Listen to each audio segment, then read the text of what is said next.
The 1-minute drill is the first ball handling drill in our series. It is actually a combination of 4 different movements: around the waist, around the right ankle, around the left ankle, and figure eights.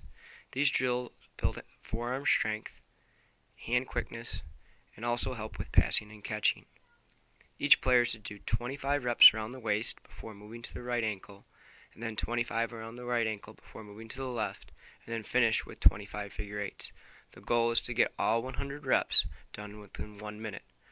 Once a player can do this, then you can up it to 30 reps for each exercise.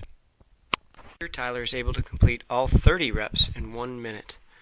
Points of emphasis include moving his hands quickly, keeping his fingers spread, and keeping his head and torso still. Good job.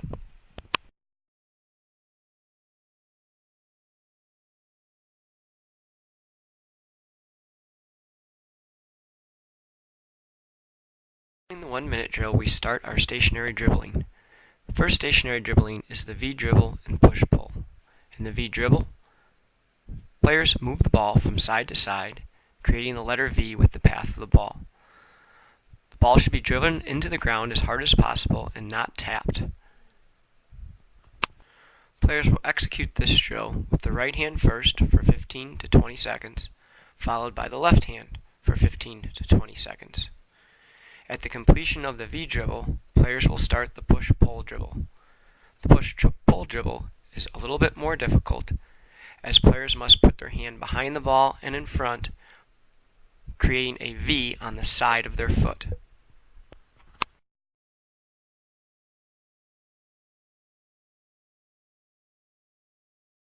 The next dribbling drill is the inside-out dribble. We like to do this while shuffling forward from the baseline to the free throw line. The lane line provides an excellent landmark, as the player should be bringing the ball to the center of his body and then back out to his strong foot. The ball looks like it's traveling in a circling or inside-out motion, and the player must turn his thumb out to get the ball to bounce by his foot and not in the center of his body. Once you get to the free throw line, switch hands and try the same thing coming back.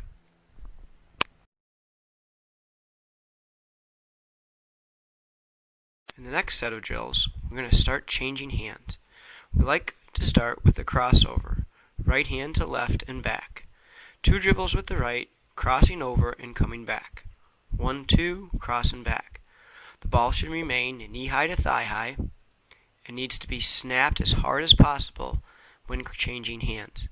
A lazy crossover is a terrible habit to start.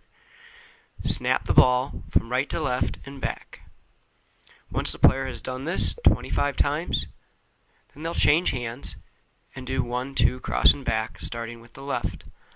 The ball also needs to remain tight to the player's toes. If the crossover is too far out in front, the defense will get a chance to steal it. The next change of hands drill is 1, 2 between the legs and back.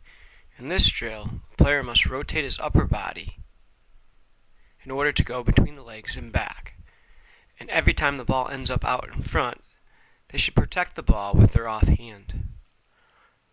Again, about 25 reps with each hand, starting with the right, 1, 2 between the legs and back, and then moving to the left hand, 1, 2 between the legs and back. X-outs are about one of the best drills a young player can do to improve their ball handling. In an X-out, the player goes full speed to the opposite elbow, breaks down, and shuffles back, protecting the ball, as if he was going to be double-teamed. On the retreat, his eyes are forward until he reaches the baseline, then he will cross over and go to the opposite elbow once again. When he gets to the elbow, breaking down, retreating, and protecting the ball. Every 4 touches, or every 4 times the player gets to the elbow, he'll change his change of direction. The first 4 would be crossovers, the second 4 between the legs, and the last 4 in-out. When a player makes an in-out move, he can go back straight up the lane line before retreating, or he can combine that with a crossover and go to the opposite elbow.